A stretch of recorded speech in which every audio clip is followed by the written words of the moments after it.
The following edition of Connecticut Valley Views is made possible by Windsor Federal Savings, with offices in Windsor, Granby, and Bloomfield. Neighbors helping neighbors since 1936.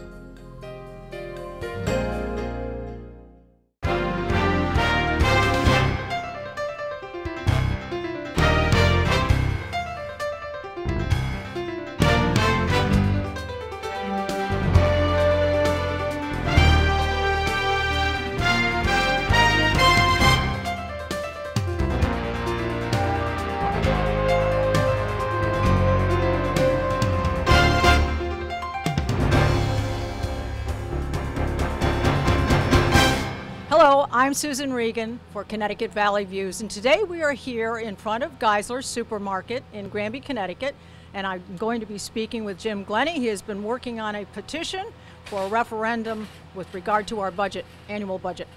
Jim, pleasure to be here with you. Thank you very much for this opportunity. I want to stress that over 1,300 people have signed the petition demanding a referendum. We would like to see that referendum placed on the November ballot this year. 2012 is going to be a presidential election. There's going to be a huge turnout of people. Let the people of Granby decide for themselves. Do they want the referendum or don't they? Doing this will take the pressure off the Board of Selectmen. They won't have to make the decision. Just get that ballot into the November election, please. Now, Jim, you said you have 1,300 names as it is now. A little over 1,300. And you've been doing this for how long? For a number of weeks? Approximately four and a half weeks. I've been working at Geissler's with Bob Flanagan and a few other people, and Len Murray has been covering Stop and Shop? Stop and Shop with Heather Monty for the same amount of time, 4 or 5 weeks, and the turnout has been overwhelming. If we're going to continue to press for more signatures, at least another week or so, and we'll see how it goes. Now, Jim, you have 7,700 registered voters out of about 11,200 people in town. Is that correct? That's and correct. you needed at least, what was it, 10% of names on here, valid names, right, on here to present it to the commission, the Granby Charter Revision Commission, to at least present to them in order that they could give consideration to changing this. Yes. We have given them a preliminary number of about 1,000 at the Charter Revision Committee meeting Friday night. I can add the other 300 or so, updating the list, showing that we do have the signatures, and hopefully at that public hearing, perhaps the Charter Revision Committee will see what the people of Granby are demanding and change their position. Well, the fact of the matter is you have already presented it to them, and what was their response to that? Well, one way to... Are they going to consider? Are they going to think about putting this on the ballot? No, I don't think they've considered that. They've kind of tweaked, modified the issue somewhat. It's like a car. They've tuned it up a little. We want an overhaul. We want a whole new vehicle. We'll call that vehicle the referendum. Pass the referendum. Now, in interviewing the people that come by here, most of the people in this Geissler's Granby, are they mostly Granby residents? No, there's Geissler's attracts a lot of people from East Granby, Heartland, Barkhamsted, Southwick, Simsbury, surprisingly. So I would say probably out of every 10 that comes through here, maybe 3 are Granby voters. Okay, well, talking about other towns, you mentioned Simsbury. We did a little bit of homework on this. There are a significant number of towns in Connecticut. I don't have an exact number, a significant number that do have a referendum, and some of our neighbors around us who do have it are East Granby, Heartland, Farmington, Avon, and Simsbury. So they've managed to change that, or have continued what they started with their original charter. Continue to do that. Do you have any feeling as to why they won't do it here in Granby? That exactly is the basic question. Why the resistance? I think basically when you go from a small group, fairly easy to control, you throw it out to a referendum where there may be 1,500, 2,000 voters, it's up for grabs what the decision is going to be. So I think it's a question of control, myself, personally. Okay, well now I'd like to also speak to Bob Flanagan. Bob Flanagan has a couple of comments that he would like to make. He has been a supporter of this revision, and I know that you have some, I think, fairly strident comments you'd like to make about it. Is that right, Bob? Yes, I do. I also stood here in front of Geissler's for about 2 weeks with a petition, and I got it filled. I've talked to a lot of Granby people, and basically 95% of them signed this petition from me because these people want an opportunity to go into a voting machine. Some of them work second, third shift, like I do myself, and it's a problem to go down to a town meeting setting. A poll or a voting machine would, if it was open at 7 a.m. to 9 p.m., would give them a greater opportunity throughout the day and the early evening to go down and vote. One thing I was shocked, however, in talking to some board members, they are totally against this, and I sort of agree with Jim over here about the control issue, but in the last issue of the Granby Drummer, on page 4, it indicates that Granby back in the 70s had a machine vote. My problem is when I learned this, if they had a machine vote before, there should be no problem with going back and having a machine vote again. Also, as we all know, the economy's in dire straits. It's in very bad shape. And people in town that I've talked to that do sign the petition, they're hurting. These people are hurting, and that's where they need more control. We can't forget the fact that the Granby taxpayer owns the buildings, owns the equipment, and basically owns the town. What they say is what should go, because like I said, they own everything. And this should be their right to turn a budget down and start over or come in at a lesser amount. That should be their decision. And when you have only 223 people deciding the fate of, there's 11,000 people, but as you reiterated, there was 7,000 actual registered voters, that's not proper. And what they've suggested to do, the review board, is add a second meeting on a Saturday. Well, that's not going to work. That's double of the same mistake. Why wouldn't it work? Why would that not work? Because, again, you have a Saturday where people who do work night gather together and try to touch base on a weekend. And, I mean, we're having a meeting with the review board on a Friday night. Why is that scheduled on a Friday night? People are going to have a hard time going on a Friday night. I mean, when these meetings are scheduled, it's not good. Do you feel then that they are curtailing the time frame in order to control the situation? Is that what you believe? Well, I don't want to go as far as to say control, but they are tilting it a little bit in their favor. I mean, if they weren't opposed to this, then they would go and put it on a ballot this November and have a second question be, do you want a townwide referendum, and open up a poll where it's open at 7 in the morning till 9 p.m. That would be the fair thing to do. We've gathered the signatures. You know, we needed 10%, which is in the 700s. He indicates that we're over 1,300 now. And believe me, signing this petition until we meet this Friday, which we were told they were going to give us a final answer this Friday, it's fair game on these signatures. So now we've got well over 1,300. That should be a wake-up call to this board and a notice to this board that these people are fed up with what's been going on, and we should go back to the 1970 here where we had a machine vote. We had it before. I don't know why we can't have it again. All right, and we'd like to also speak with your wife, Tony. I know that she has a couple of comments that she'd like to make with regard to what's going on in town. Hi. Hi. I do have a couple of comments. For one thing, the control issue keeps on coming up. For one thing, I think the Charter Revision Board and all the committee members are afraid of losing control. That's why they don't want this referendum. I feel the residents of Granby deserve control. They are the ones footing the bill on the tax base. They are the ones paying a lot of money to live here and to keep the town looking the way it does.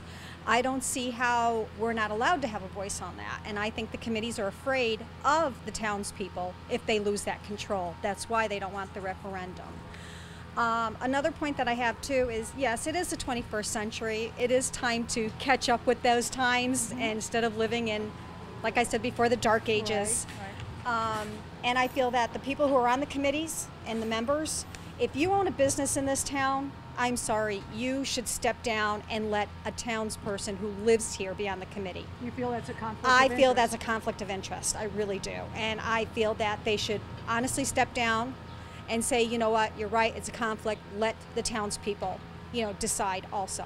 But it's our voice that makes the difference, not the committees. They don't know what's right for us. We know what's right for us, and we know what's good for us. They don't.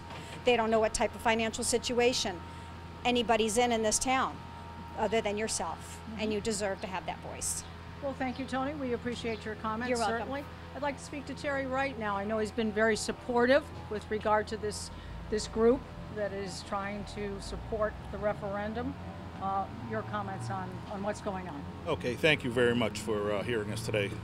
I first of all want to acknowledge the efforts of Mr. Glenny, Mr. Murray, Mr. Flanagan, the gentlemen who have been out here every day for several hours a day, giving of themselves to not only walk the walk but talk the talk. These gentlemen, I'm proud to be here to support them today. I believe in what they're doing, and I would also like to acknowledge the other townspeople that have come out to the Charter Revision meeting and made their voices heard, whether they agree with us or not. It's very important that the people of Granby take part in their government. It seems that over the years, the numbers of voter turnout in these elections that we've been having, we're some of the lowest numbers in the state. Why do you suppose that is? Well, I'll take a guess, and I'll say that the last election wasn't really an election. It was more of a selection. It was totally uncontested, and quite frankly, what's the point? Everybody who ran was going to get a seat, regardless of one person voting or 1,000 people voting. I think if people have a choice, quite frankly, they might come out. Now, as far as the referendum vote goes, the process as it's presently configured excludes people. The Charter Commission has... And explain that, Terry. Well... How does it exclude them? A lot of people work second shift, public safety officials, saying, police officers, firefighters, emergency service personnel. Are you a policeman? No, ma'am. No, you're not. I support my brothers in the police department. I am in public safety. I would like, a process where these people can have an opportunity to have their voices heard. We pay taxes in Granby. If I happen to be at work, I can't leave my job to come back here and attend a town budget meeting. Another group of people that I'm very concerned with, my neighbor, who I love dearly, both of them. This gentleman has served in the military. He's a career military guy. He's served from Vietnam and just finished up his career doing 2 tours in Afghanistan. He often tells me that he can't afford to live in this town anymore. There are people in this town that have a fixed income, elderly folks, retired. If they don't have the ability to come out to this budget meeting, their voices are not heard. Many elderly people can't drive at night. And the Saturday thing, I appreciate the commission looking at that. But the problem with Saturday is if some of the senior citizens don't have transportation, the town doesn't provide it on Saturday. Well, let me ask you something then, Terry. Do you feel, I'm going to go so far as to say, do you feel it's a sort of a special interest group thing that we're leaning towards? Because I know that Tony feels as though there's a sort of a selectivity as to who gets to vote and who gets to decide, and we won't use the word control, but do you feel as though by having the hours and by not having the referendum, there are people that are getting the opportunity to vote and others who are not, such as the elderly and others who are on third shift, etc.? I appreciate that question, and I do believe that part of the way that the process is set up is designed to try to keep certain groups away. I agree with James Lofink, one of the commissioners on the Charter Revision Commission, that this process is easily swayed one way or the other by any group. I mean, we're talking about 213 votes here, which Lowell Johnson refers to as a supermajority. Correct. Now, these gentlemen have been out here and they've collected over 1,200 signatures. I mean, and they're being ignored. I don't understand that. We have, you know, on one hand, we have them referring to 213 people as a supermajority, but they're going to disregard the petition that these gentlemen have worked so hard to come up with. All right, well, let's clarify this now, because we want to present a clear picture.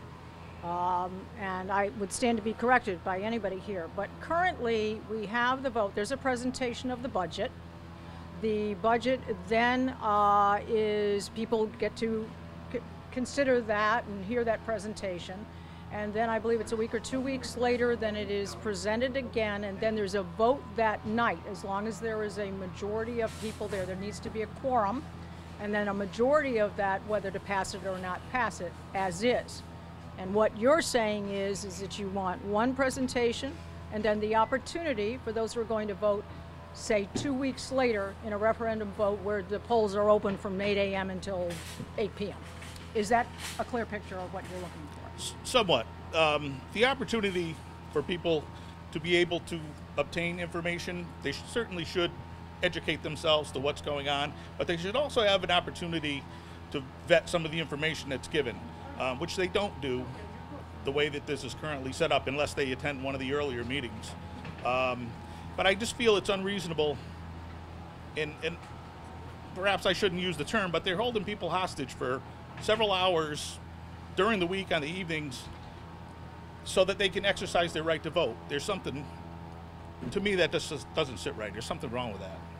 All right, well, I think we have heard from the people who have been working on it and who certainly support it, and we are hopeful that we will have some people who are coming forward, as they have for the past 4 or 5 weeks, to sign or decline, as it were, for a referendum. So we will look forward to speaking to them then. Thank you very much, Terry. We appreciate it. Thank you. All right, we are here now with a Mr. Tracy Simpson, who has just signed the petition. And is it clear to you, sir? Have they made it clear to you what you've signed? Yes. All right. And you feel strongly about this, why? Oh, really strongly, because there's a group of people in town who know that very few people every year show up to pass the budget in person. So all they have to do is go out and load the place with all of their friends and everybody else, and the budgets then all get passed the way they were, when the rest of us who would be happy to vote, and for some reason we were turned off by going to this bring your friends and let's pass this thing tonight.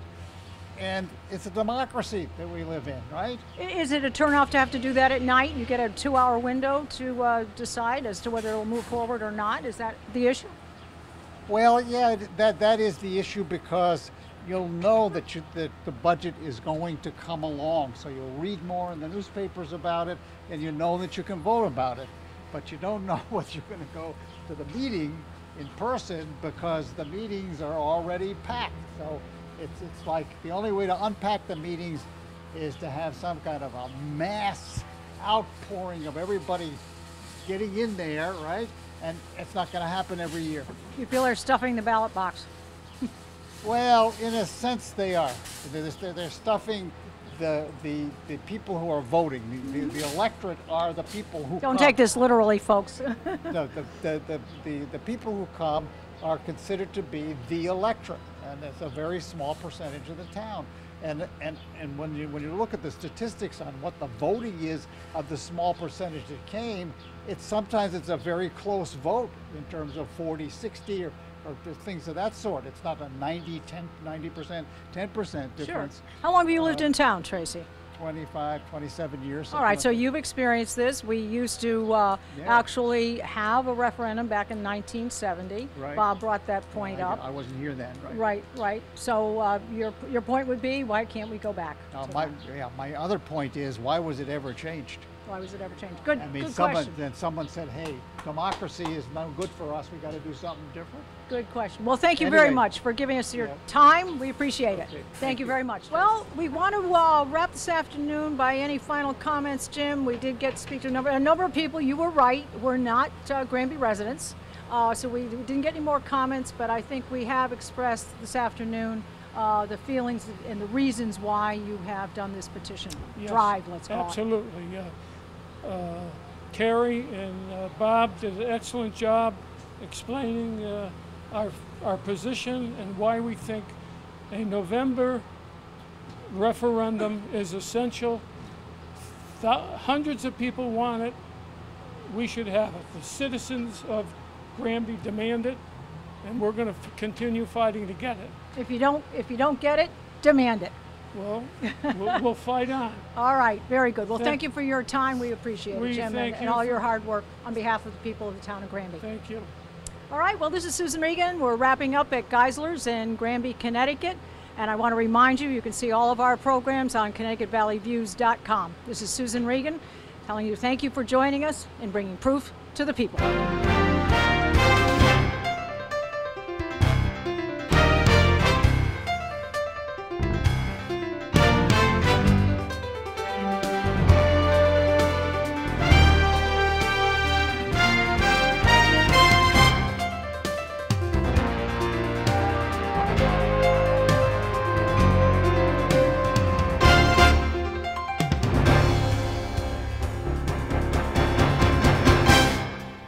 Our thanks to Windsor Federal Savings for making this program possible. Neighbors helping neighbors since 1936.